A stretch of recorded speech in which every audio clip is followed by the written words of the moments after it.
Hello good afternoon. आज जो है हम बात करने जा रहे हैं ब्लड के बारे में। आज ब्लड का कंपोजिशन देखेंगे, प्लाज्मा के बारे में देखेंगे, प्लाज्मा में क्या क्या पाया जाता है, हीमोग्लोबिन के बारे में बात करेंगे, आरबीसी, डब्ल्यूबीसी और प्लेटलेट्स के बारे में आज डिस्कशन करते हैं इस लेक्चर में। तो जो ब्लड है, अच्छा, जो ब्लड की जो स्टडी होती है उसके बारे में जिस हम चीज़ में बात कर रहे हैं उसको हेमेटोलॉजी कहते हैं। सबसे पहला तो हेमेटोलॉजी क्या है? Study of blood. Study of blood is called haematology. जो ब्लड है, ब्लड के अंदर प्लाज्मा और ब्लड कार्पसल्स, क्या क्या मिलता है? प्लाज्मा और ब्लड कार्पसल्स। प्लाज्मा जो है ब्लड का 55% होता है, ठीक है। इस प्लाज्मा के अंदर वाटर पाया जाता है। वाटर जो है 90 से 92% तक होता है और कुछ घुले पदार्थ यानी कुछ सॉल्यूट पार्टिकल्स भी, यानी कि सॉल्यूट सब्सटेंसेस भी होते हैं।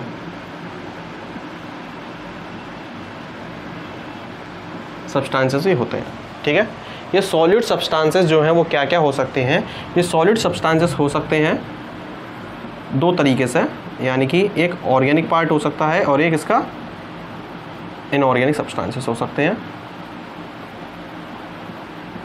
इनऑर्गेनिक लाइक जैसे कि calcium, chlorine, sodium, potassium, bicarbonate ions हो सकते हैं,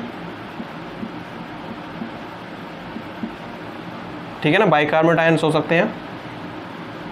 ऑर्गेनिक में प्रोटीन्स हो सकती हैं, एंजाइम्स हो सकते हैं, ब्लड में हार्मोन्स हो सकते हैं। ये सभी क्या है? ब्लड के अंदर ही है, ठीक है ना। ब्लड का काम क्या है? एक्चुअली जो ब्लड का काम है वो है ट्रांसपोर्टेशन का काम। मतलब ये है कि ब्लड जो है बॉडी में जो भी ट्रांसपोर्टेशन का काम है, एक जगह से दूसरी जगह तक जो सब चीज़ें पहुंचनी होती है उसका काम ब्लड है। जैसे कि एक एग्जांपल के लिए देखा तो जैसे कि ऑक्सीजन है, ऑक्सीजन को हर टिश्यू तक पहुंचाना है, तो उसके लिए क्या होता है? ब्लड जो है लंग्स तक जाता है, वहाँ से ऑक्सीजन को कैरी करता है, कैरी के बाद हार्ट के लेफ्ट एट्रियम में आता है, ठीक है ना। उसके बाद लेफ्ट वेंट्रिकल के बाद एओर्टा के द्वारा पूरी बॉडी को ऑक्सीजन सप्लाई होती है। इस तरीके से ये जो साइकिल चलती रहती है। जब हार्ट पढ़ेंगे तो उसके बारे में पता चलेगा जो पाथ है वो हार्ट का क्या पाथ है, ठीक है ना। अभी जो है ऑर्गेनिक में क्या क्या है? जैसे कि प्रोटीन्स हैं, एंजाइम्स हैं, हार्मोन्स हैं, ये सब चीज़ें पाई जाती हैं। प्रोटीन जो है 4 टाइप्स की हो सकती हैं। अगर प्रोटीन के बारे में बात करें तो प्रोटीन जो है 4 टाइप की प्रोटीन्स हो सकती हैं। वो कौन कौन सी प्रोटीन है? एल्ब्यूमिन, ग्लोब्यूलिन, प्रोथ्रोम्बिन एंड जो फाइब्रिनोजेन है, ये प्रोथ्रोम्बिन के साथ मिलकर क्या करता है? Blood clot. ब्लड क्लॉट का मतलब ये, जब भी कहीं चोट लग जाती है तो वहाँ पे तुरंत क्या होता है? वहाँ पे ब्लड जो है क्लॉट बना लेता है, ताकि जो ब्लड है वो बॉडी से लॉस ना हो जाए उसका, क्योंकि ब्लड जो है बहुत ज़्यादा एसेंशियल है, ठीक है। तो ये प्रोथ्रोम्बिन और फाइब्रिनोजेन मिलकर क्या करते हैं? ब्लड क्लॉट करते हैं। Albumin and globulin. एल्ब्यूमिन का जो काम है वो एल्ब्यूमिन का काम है BCOP, यानी कि ब्लड कॉलोइडल ऑस्मोटिक प्रेशर को मेंटेन करना।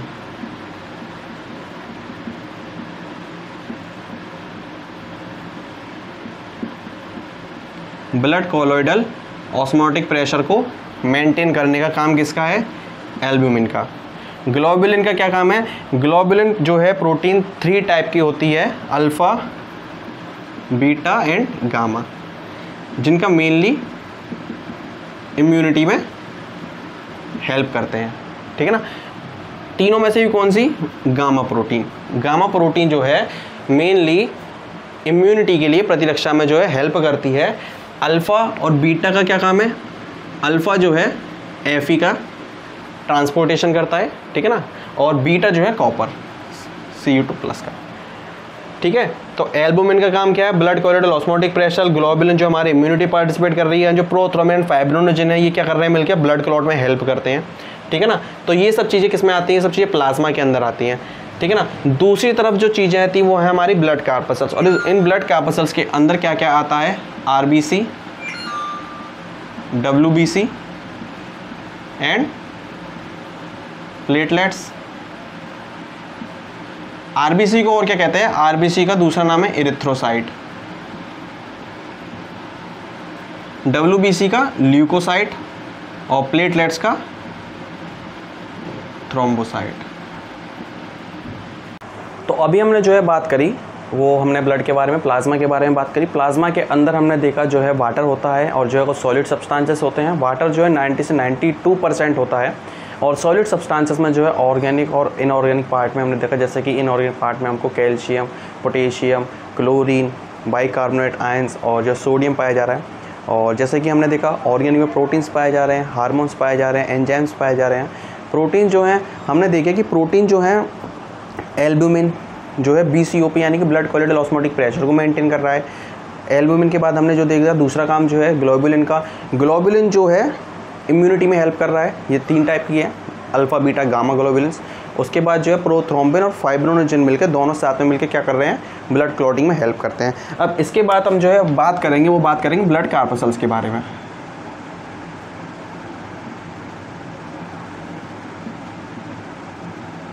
ब्लड कार्पसल्स में मैंने बताया था RBC, WBC and platelets. RBC का दूसरा नाम क्या बताया था, आरबीसी को दूसरा नाम बताया ना इरिथ्रोसाइट। इरिथ्रो का मीन ही क्या होता है, रेड। इरिथ्रो माने रेड और साइट माने सेल्स। इसके बाद जो डब्ल्यूबीसी का मतलब जो है वो होता है ल्यूकोसाइट, ठीक है ना। डब्ल्यूबीसी को क्या कहा जाता है, leucocyte. Leuco means white and cyte means cell and platelets को थ्रोम्बोसाइट। ये है ब्लड कार्पसल्स, इनके बारे में बात करेंगे। सबसे पहले शुरू करते हैं आरबीसी के बारे में। और इससे पहले जो कुछ ज़रूरी बातें हैं वो ये है कि हम जो ब्लड पढ़ रहे हैं, ब्लड एक टाइप का क्या है, कनेक्टिव टिश्यू है। ब्लड एक टाइप का कनेक्टिव टिश्यू है। अगर ओरिजिन की बात करें तो मीजोडर्मल ओरिजिन का होता है। ओरिजिन है मीजोडर्मल ओरिजिन, ठीक है ना। मीजोडर्म की लेयर से जो है इसका उत्पत्ति हुई है, इसलिए इसको मीजोडर्मल ओरिजिन कहा जा रहा है, ठीक है ना। तो बात करते हैं आरबीसी, डब्ल्यूबीसी, प्लेटलेट्स के बारे में। सबसे पहले आरबीसी के बारे में बात करते हैं। तो हम जो है बात करेंगे आरबीसी के बारे में। आरबीसी के बारे में बात करने से पहले कुछ चीज़ें बता देता हूँ, जैसे कि जो ब्लड होता है, ब्लड एक कनेक्टिव टिश्यू है। ब्लड एक कनेक्टिव टिश्यू है और इसकी जो ओरिजिन है वो होती है मीजोडर्मल ओरिजिन, ठीक है ना। ब्लड क्या है, एक टाइप का कनेक्टिव टिश्यू होता है और इसकी जो ओरिजिन होती है वो मीजोडर्मल ओरिजिन का होता है। इसके बाद अब बात करते हैं आरबीसी के बारे में।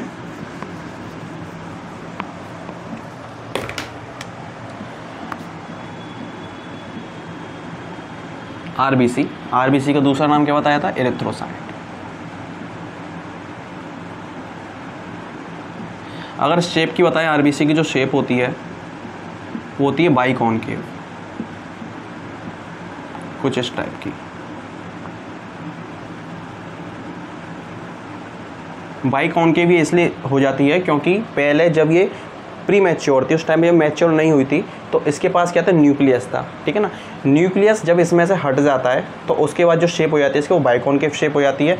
न्यूक्लियस यहाँ से क्यों चला जाता है, क्योंकि इसको ऑक्सीजन कैरी करनी है ताकि ज़्यादा से ज़्यादा ऑक्सीजन कैरी कर सके। अगर इसमें न्यूक्लियस पाया जाता तो ऑक्सीजन की कुछ मात्रा ये भी यूज़ कर लेता न्यूक्लियस, तो ऑक्सीजन की बॉडी में जो है रिक्वायरमेंट पूरी नहीं हो पाती। इसलिए क्या होता है, आरबीसी की जो होती है इसमें से न्यूक्लियस गायब हो जाता है, एक्चुअली बाहर निकल जाता है, ठीक है ना। और इसके से बाइकॉनकेव हो जाती है जो कि ऑक्सीजन को कैरी करती है। इसकी जो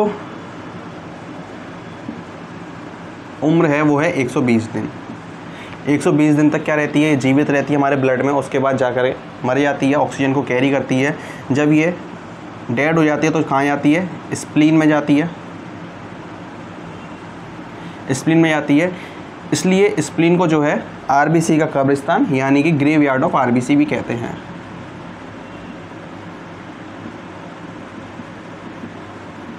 graveyard of RBC, red blood corpuscles भी, ठीक है। तो क्या था कि जो आरबीसी है वो ऑक्सीजन को कैरी करके पूरे ब्लड में सप्लाई करेगी, ठीक है ना। अच्छा, एक चीज़ देखते हैं कि जिस टाइम पे जन्म नहीं हुआ था, ठीक है ना, एट अ फीटल स्टेज के बारे में बात करें तो उस टाइम पे जो है ब्लड में, उस टाइम पे आरबीसी कहाँ से आ रही थी, उस टाइम पे जो है अभी बोन मैरो तैयार नहीं, क्योंकि हम जानते हैं जो हमारी हेमेटोपोइसिस है, हेमेटोपोइसिस यानी कि हमारे जो खून का बनना है वो हमारे ये प्रोसेस बोन मैरो में चलती है, लेकिन अभी तक जो है बोन बनी नहीं है, ठीक है ना। मान लीजिए फीटल स्टेज की बात करें, एट फीटल लाइफ,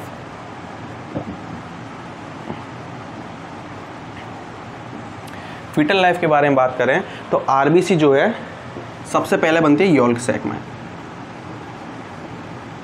सबसे पहले यॉल्क सैक में बनना चालू होती है। कब? 3rd week of pregnancy. जब प्रेगनेंसी 3rd वीक की होती है तो यॉल्क सैक में आरबीसी बनना चालू होती है, ठीक है। उसके बाद लिवर में, स्प्लीन एंड लिम्फोइड टिश्यू में, लिम्फोइड ऑर्गन में, ठीक है ना, ये 3rd मंथ में। उसके बाद बोन मैरो में,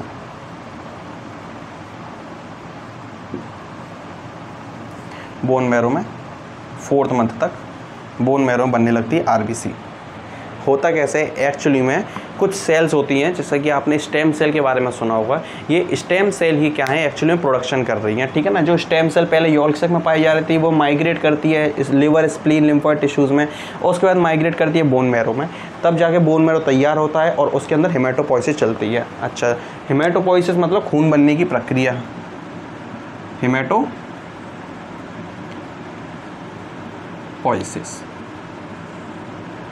और भी डिटेल में पढ़ेंगे जब आप आगे हायर क्लासेस में जाएंगे तो इसके बारे में पढ़ेंगे, हेमेटोपोइसिस, ठीक है ना। हेमेटोपोइसिस का मतलब ही बनना है, ठीक है ना।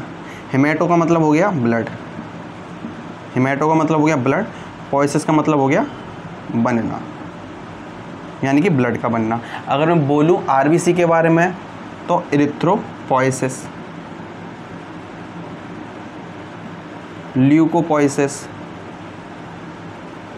ठीक है ना। ये कुछ इस तरीके के टर्म होते हैं जिनसे बायो आसान लगती है। हेमेटो माने ब्लड होता है, पोइसिस माने बनना, इरिथ्रो माने आरबीसी हो गई, ल्यूको माने वाइट डब्ल्यूबीसी सेल्स, पोइसिस माने इनका बनना। इनके बनने की प्रोसेस के बारे में बात करेंगे तो वो क्या कहलाएगा, इरिथ्रोपोइसिस और ल्यूकोपोइसिस। हमारा जो ब्लड है वो कहाँ बनता है, वो बनता है बोन मैरो में, ठीक है ना। अभी बोन मैरो ये हमने फीटल स्टेज से देखा कि जब फीटल स्टेज शुरू हुई तो 3rd वीक की जो प्रेगनेंसी है तो सबसे पहले यॉल्क सैक के अंदर क्या हुआ, आरबीसी बनना चालू हुई, यानी कि ब्लड बनना चालू हुआ। उसके बाद लिवर, स्प्लीन, लिम्फोइड टिश्यूज, उसके बाद बोन मैरो, ठीक है ना। ये बोन मैरो 2 टाइप का, एक्टिव बोन मैरो और इनएक्टिव बोन मैरो, यानी कि रेड बोन मैरो और येलो बोन मैरो, ये 2 चीज़ें होती हैं, ठीक है।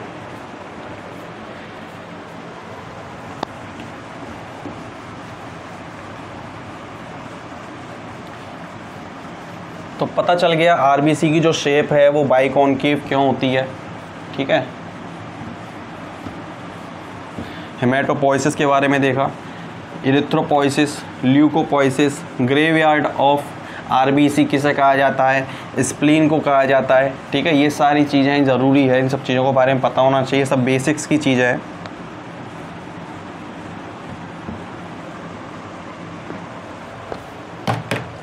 अब बात करें अगर डब्ल्यूबीसी के बारे में, बिल्कुल बेसिक्स के बारे में बात कर रहे हैं, बिल्कुल अभी कुछ डिटेल के बारे में भी बात नहीं कर रहे ज़्यादा। अगर डब्ल्यूबीसी के बारे में बात करें शुरुआत में तो डब्ल्यूबीसी जो है 2 टाइप की है, ग्रैन्युलोसाइट एंड ए ग्रैन्युलोसाइट।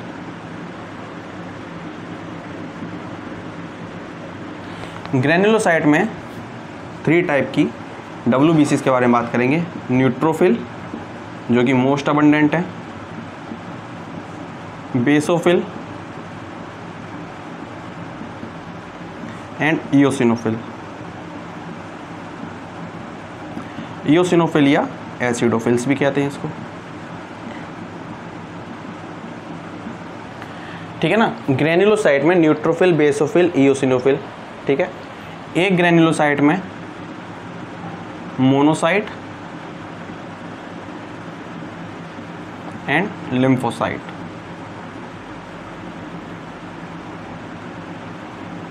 लिम्फोसाइट 2 टाइप की होती है, बी लिम्फोसाइट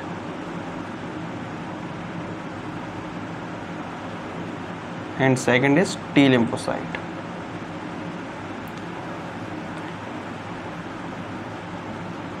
ठीक है, न्यूट्रोफिल, बेसोफिल, इयोसिनोफिल।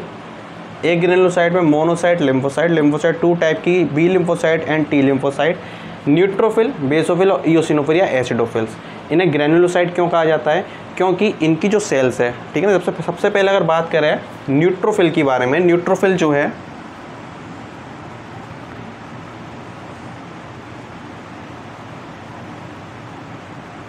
एक तो इसके अंदर पॉलीमॉर्फिक कंडीशन पाई जाती है, यानी कि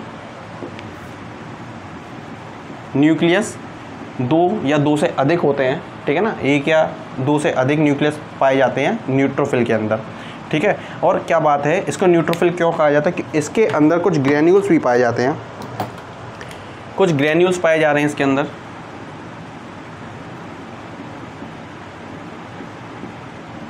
These granules are stained by acidic dye and some granules are stained by basic dye. Acidic dye और बेसिक डाई के द्वारा ही क्या करते हैं, इनको स्टेन किया जाता है, इसीलिए इसके अंदर दोनों ही एसिडिक और बेसिक पाए जा रहे हैं, इसलिए इसको न्यूट्रोफिल कहते हैं। बात करें अगर बेसोफिल के बारे में, बेसोफिल का जो न्यूक्लियस होता है वो कैसा होता है? वो बाइलोब्ड होता है। बेसोफिल का जो न्यूक्लियस है वो बाइलोब्ड होता है और इसमें जो ग्रेन्यूल्स पाए जाते हैं वो स्टेन होते हैं बेसिक डाई के थ्रू। जब ये ग्रेन्यूल्स बेसिक डाई के द्वारा क्या हो रहे हैं, स्टेन हो रहे हैं, तो हमने इसका नाम क्या रख दिया? हमने इसका नाम रख दिया बेसोफिल। इयोसिनोफिल या एसिडोफिल्स के बारे में बात करें तो इसके अंदर ये भी, इसका न्यूक्लियस भी जो है बाइलोब्ड है, पहले तो ये बता दें, ठीक है। और अगर बात करें इसके अंदर जो ग्रेन्यूल्स पाए जा रहे हैं, तो आपको पता चल गया होगा कि इसके अंदर जो ग्रेन्यूल्स पाए जाएंगे वो एसिडिक ग्रेन्यूल, एसिडिक स्टेन से जो है स्टेनिंग होगी।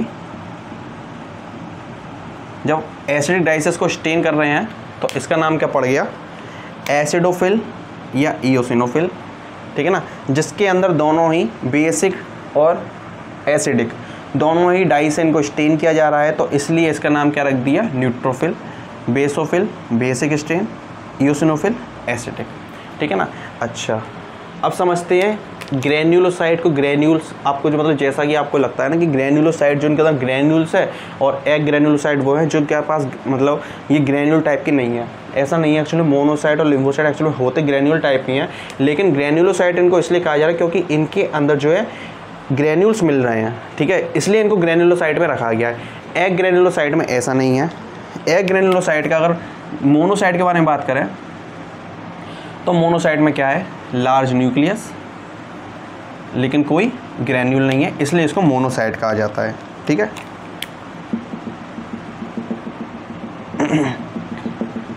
सबसे लार्ज न्यूक्लियस जो है मोनोसाइट में होता है। लिम्फोसाइट में जो है 2 टाइप की है, बी लिम्फोसाइट और टी लिम्फोसाइट। ये बी लिम्फोसाइट और टी लिम्फोसाइट इनको क्यों कह रहे हैं? क्योंकि जो बी लिम्फोसाइट है एक्चुअली में, देखिए बनते कहाँ हैं हम जानते हैं, जो हेमेटोपोइसिस चल रही है वो कहाँ चल रही है? वो चल रही है बोन मैरो के अंदर।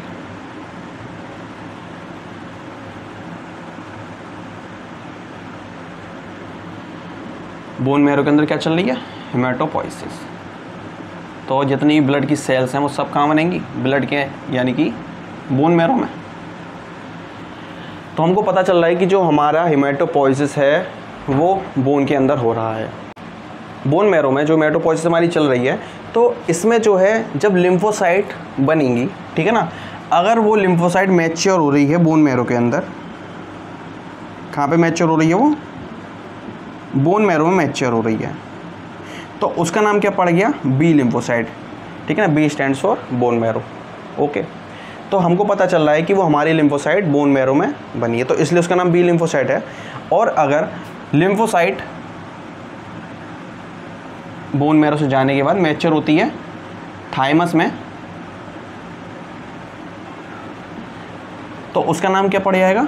टी लिम्फोसाइट, क्योंकि ये कहाँ पे जाके मैच्योर होती है?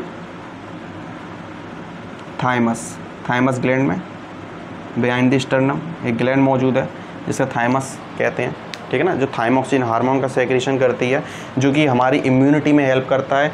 और यही वजह है कि जब भी हम बीमार पड़ते हैं, कोई भी नया वायरस, कोई भी नया बैक्टीरिया हमको लगता है, तो पहली बार तो हम उससे जंग करते हैं, उससे लड़ते हैं, हमारी बॉडी उससे हमारी लड़ती है। लेकिन जब एक बार हम उसको हरा देते हैं तो एक मेमोरी तैयार हो जाती है, और अगली बार जब वो बैक्टीरिया वायरस हमारी बॉडी पर अटैक करता है तो हमारी सेल्स उनको पहचान लेती हैं कि हाँ, इसने पहले अटैक किया था, और हम उस बीमारी से दोबारा पीड़ित नहीं होते, ठीक है ना, दोबारा बीमार नहीं पड़ते हैं, ठीक है ना। लेकिन अगर वायरस जो है अपनी शेप या म्यूटेट होके आता है तो हम बीमार दोबारा हो सकते हैं, ठीक है ना। लेकिन अगर वही आता है वायरस तो हम बीमार नहीं होंगे। ऐसी मेमोरी और ऐसी इम्यूनिटी हमको प्रोवाइड है, ठीक है ना। तो हमको पता चला WBC में ग्रेन्युलोसाइट और एग ग्रेन्युलोसाइट, ग्रेन्युलोसाइट में न्यूट्रोफिल, बेसोफिल, इयोसिनोफिल, एग ग्रेन्युलोसाइट में मोनोसाइट और लिम्फोसाइट। लिम्फोसाइट 2 टाइप की, बी लिम्फोसाइट और टी लिम्फोसाइट। हमको पता चला न्यूट्रोफिल को न्यूट्रोफिल क्यों कह रहे हैं, बेसोफिल को बेसोफिल क्यों कह रहे हैं, इयोसिनोफिल को इयोसिनोफिल कह रहे हैं। जब भी कोई एलर्जिक सिम्टम्स वगैरह आते हैं तो हमारी इयोसिनोफिल और बेसोफिल की मात्रा बढ़ जाती है। साथ ही साथ जो बेसोफिल है वो क्या क्या सेक्रेट करती है, हिस्टामिन, सेरोटोनिन,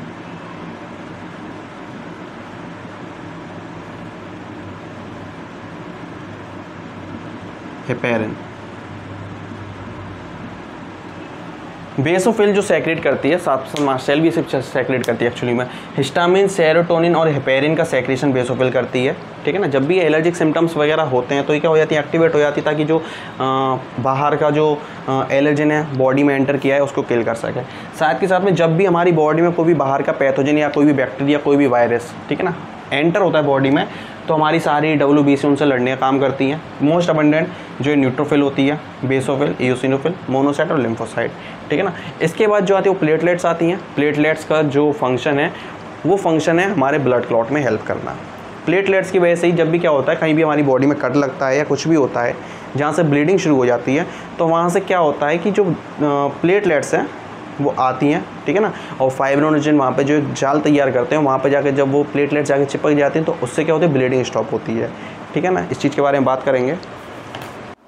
तो जैसा कि अभी हमने जो डिस्कस किया है ब्लड के बारे में, तो आप जो है NCERT में देख सकते हैं। तो हमने जैसे कि शुरू में बात करी थी, blood is a special connected tissue consisting of a fluid matrix, plasma and formed elements, ठीक है ना। ब्लड जो है एक टाइप का क्या है, कनेक्टिव टिश्यू है, फ्लूइड मैट्रिक्स का काम कर रहा है, प्लाज्मा और फॉर्म्ड एलिमेंट्स पाए जा रहे हैं। WBC RBC के बारे में बात करिए, ठीक है ना, फॉर्म्ड एलिमेंट्स यहाँ पे लिखे हुए हैं। प्लाज्मा क्या है, plasma straw coloured viscous fluid है, कंस्टिट्यूट नियरली 55%। तो प्लाज्मा क्या है, ब्लड का 55% जो है प्लाज्मा होता है। प्लाज्मा के अंदर वाटर कितना होता है, 90 से 92% वाटर होता है, और 6 to 8% जो है क्या होता है, कुछ कंट्रीब्यूशन है कुछ प्रोटीन्स का, ठीक है ना। कौन कौन सी प्रोटीन, फाइब्रोनोजिन, ग्लोब्यूमिन, एल्ब्यूमिन, ठीक है। फाइब्रोनोजिन किसके साथ में मिलके जो है ब्लड क्लॉट कर रहा था, वो था प्रोथ्रोम्बिन, ठीक है, ये भी शुरू में बताया। इसके बाद अगर आप बात करें तो fibrinogen are needed for clotting और coagulation of blood. Globulins primary involved in defense mechanism के बारे में बात करी, अल्फा बीटा गामा के बारे में हमने बात करा। ऑस्मोटिक बैलेंस देखा हमने, जो है एल्ब्यूमिन कर रहा था। Plasma also contain small mineral, जैसे कि इनऑर्गेनिक सब्सटेंसेस जैसे मैंने बताए थे, जो कि sodium, calcium, magnesium, bicarbonate, iron, chlorine, ठीक है ना। और साथ में क्या है, ब्लड में ग्लूकोज है, एमिनो एसिड्स है, लिपिड्स हैं, प्रोटीन्स यानी कि एमिनो एसिड्स, ठीक है ना, लिपिड्स पाया जा रहा है। ये सब चीज़ें किस में है, ब्लड में ही मौजूद हैं। फॉर कोएगुलेशन और clotting of blood are also present in plasma is an inactive form, ठीक है ना। प्लाज्मा में भी होते हैं बट वो किस फॉर्म में, इनएक्टिव फॉर्म में। Plasma without the clotting factor is called serum, ठीक है ना। ये इंपॉर्टेंट है, जो प्लाज्मा है विदाउट क्लॉटिंग फैक्टर के, वो क्या कहलाता है, सीरम कहलाता है, ठीक है ना। ये हो गया प्लाज्मा के बारे में हमने बात करी थी। अगर अब बात करें आगे फॉर्म्ड एलिमेंट्स के बारे में, एरिथ्रोसाइट यानी कि RBC, ल्यूकोसाइट यानी कि WBC एंड थ्रोम्बोसाइट्स जो कि पीछे यहाँ दे रखी हैं, ठीक है ना, थ्रोम्बोसाइट्स यानी कि प्लेटलेट्स। RBC के बारे में बताया था, ठीक है ना, क्या है, most abundant for all the cells, 5.5 million of RBC mm/³ of blood RBC formed in the red bone marrow, हमने बात कर ली रेड बोन मैरो के बारे में भी देखा, हमने देखा आरबीसी फीटल लाइफ के बारे में बात करी, फीटल लाइफ में आरबीसी कहाँ बन रही थी इसके बारे में हमने बात कर ली है। RBC are devoid of nucleus, ठीक है ना, आरबीसी के अंदर न्यूक्लियस नहीं पाया जाता है, और ये बात जो है in the most of the mammals, but camel जो है, कैमल के अंदर क्या होती है, आरबीसी में न्यूक्लियस प्रेजेंट होता है, ये बात आप याद रखिएगा, ठीक है ना। बाइकॉनकेव शेप होती है, ठीक है, ये भी हमने देख लिया। हेल्दी इंडिविजुअल जो है, हीमोग्लोबिन के बारे में हमने बात नहीं करी है, हीमोग्लोबिन के बारे में नेक्स्ट वीडियो के में बात कर लेंगे, ठीक है ना, यह हो सकता है बता दूंगा अभी। आरबीसी क्या है, red coloured iron containing complex protein called haemoglobin, haemoglobin जो है 12 to 16 grams of haemoglobin every 100 ml of blood healthy individual में पाया जाता है। RBC have an average life span 120 days के बारे में हमने डिस्कस किया, जो कि डिस्ट्रॉय होने के बाद जो है कहाँ जाती है, स्प्लीन में जाती है, स्प्लीन को क्या कहते हैं, ग्रेवयार्ड ऑफ आरबीसी कहा जाता है। ल्यूकोसाइट जो है are also known as white blood cells, leuco का मीन्स वाइट होता है and cyte mean cells, as they are the colourless due the lack of haemoglobin, जब हीमोग्लोबिन ही नहीं है तो इनका कलर कैसा है, वाइट है। दे आर न्यूक्लिएटेड, इनके अंदर न्यूक्लियस पाया जाता है, हमने न्यूक्लियस के बारे में बात करी, पॉलीमॉर्फिक कंडीशन के बारे में बात करी, ठीक है ना। अब देखते हैं किसने कितनी परसेंटेज है। Are relative lesser in number, average 6000 to 8000 mm³ of blood. Leukocyte are generally short lived, ठीक है ना, बहुत ही इनकी छोटी उम्र होती है, कुछ ही घंटों में ख़त्म हो जाती है, जैसे न्यूट्रोफिल जो है 7 से 8 घंटे में जो है डेथ हो जाती है उसकी, ठीक है ना, क्योंकि ये डिफेंस मैकेनिज्म का काम करती है। एक्चुअली में बॉडी में जब भी क्या है, कुछ भी बॉडी में पैथोजन वगैरह कुछ भी एंटर होता है, इनसे लड़ने का काम क्या है, इनका WBC का ही है। We have 2 main category WBC, granulocyte, agranulocyte. Granulocyte में क्या क्या होता है, neutrophil, eosinophil, basophil, different type of granulocyte, while lymphocytes and monocytes are the agranulocytes. Lymphocyte भी 2 टाइप की, B lymphocyte and T lymphocyte, okay. Neutrophils are the most abundant cells 60 to 65%, neutrophil की मात्रा कितनी है, 60 से 65%, 6 to 65% जो है कितना है, न्यूट्रोफिल है, याद रखिएगा। एंड इसके बाद जो है basophil 0.5 to 1%, monocyte 6 to 8% are phagocytic. Phagocytic mean है एंगल्फ कर जाती हैं, इनके पास कोई भी बैक्टीरिया वगैरह आता है पास में तो उनको क्या कर जाती है, एंगल्फ कर जाती, खा जाती हैं, ठीक है ना। Cell which destroy foreign organism entering the body. Basophil secrete histamine, serotonin, heparin, इन 3 चीज़ का सेक्रेशन कर रही है कौन, बेसोफिल। हिस्टामिन, सेरोटोनिन और heparin are involve in inflammatory reaction, inflammatory reaction में हेल्प करती हैं। इओसिनोफिल 2 से 3% होती है। Register infection are also associated with allergic reactions में क्या करती है, इओसिनोफिल की मात्रा बढ़ जाती है और ये हेल्प करती है। Lymphocyte 20 to 25% are the 2 major type, B and T form होती है।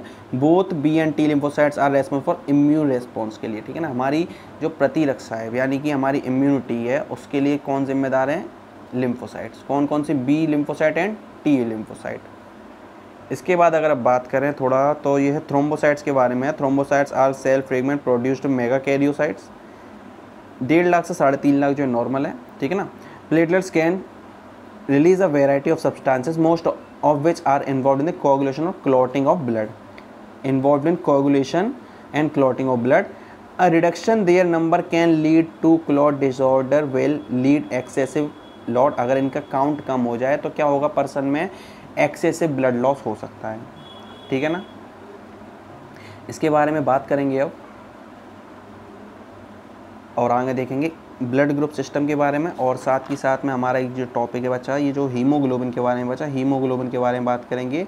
हीमोग्लोबिन की वजह से ही जो ब्लड है, ब्लड का कलर जो है आरबीसी की जो है रेड होती है, ठीक है, इसके बारे में बात करेंगे।